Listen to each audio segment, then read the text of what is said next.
Hey guys, Wise Gamer here, bringing you another indie game preview. This time we're taking a look at Onion Force, a game by Queen Bee Games, a relatively new developer, a husband-wife team out of Canada, who approached me, asked me if I can do a preview video for their game, and I said I'd go ahead and do it, so I never turned anyone down.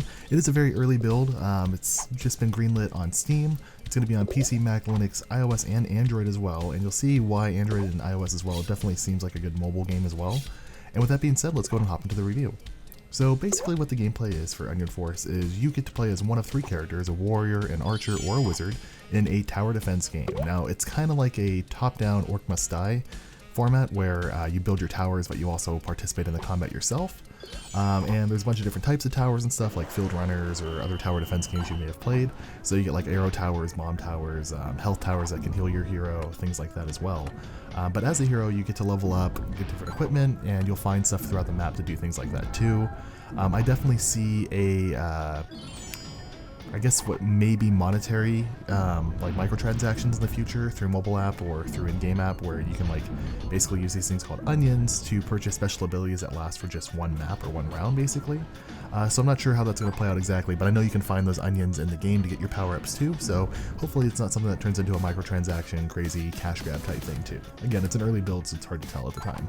Now basically as we go into the artwork of it, it visually looks really good. Now the game does get a little bit busy.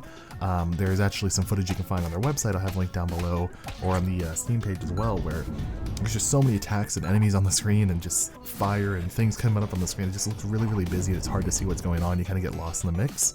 So it's kind of a drawback, but then again, the artwork is really well done. It's very cartoony and it looks really good too. It kind of reminds me of a video that you'd see for like Boom Beach or something like that for like a YouTube ad, or an ad on the TV for that matter. Audio-wise, the sound's great. I mean, basically, the tune, I believe it's by Oxygen Fad, and it's really good. I mean, it plays well into it and everything, too.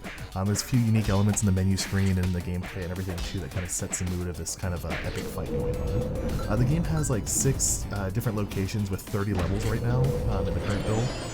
Basically a lot of different equipment and stuff like that you can collect if you want to do it that way, or just, you know, to improve your character stats as they level up and find these new things. There's different towers, like I mentioned. There's actually 8 different type, and then there's actually 5 power levels too, so you can upgrade them with stars, and you get the stars by beating the level on easy, medium, or hard. If you get like a perfect, you get an extra star, stuff like that too. So you're going to want to, you know, kind of upgrade your towers over time and kind of get your own playstyle for what you want to use while you get through it. So the whole idea is that, you know, your playstyle could be the warrior that's just very strong and, you know, can do a lot of the fighting yourself, or you can upgrade your towers a lot instead and really work on them too. Overall, the game's not too bad. I mean, replayability wise, I found myself going back and wanting to play old levels. That's some of the footage you saw at the beginning there, where I went back to the first level and played on medium difficulty to get more stars so I can actually upgrade a different tower. Now, I can see myself going back and playing it a few times, but right now it's such an early build, it was a little bit difficult to play as well. I had some issues with bugs, which is, you know, known to be happening. I'm sure they're going to be fixed in the full version of the game. But actually what had happened is my character had died during the map, which allows you to switch to one of the other the other two playable characters. So I was playing as Archer, he died, Warrior died, so my Wizard was recharged and I was playing that one instead. And that came up at the same time as the end of a turn, or like an end of a wave came basically, and it caused a bug, so I wasn't able to play too much into the game because of that. I had to restart the game multiple times by little things like that. But I do see myself still coming back and wanting to play the game. I want to check it out when it gets fully released. I think that it's great that as a first game from a brand new indie company, they got on greenlit on Greenlight. They're going to be going on Steam, and then like I said, they're going on the App Store, the Android, Google Play Market, all that too. So I'll have all the links down in the description like always, guys. I do reviews Monday, Wednesday, Friday for big and small indie developers of any game type whatsoever. So if you guys have an interest in having me do a review, let me know.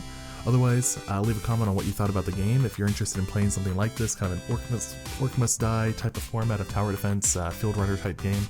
And yeah, let me know what you guys think. If you liked the video, make sure you hit that like button, and we'll see you next time. Bye-bye.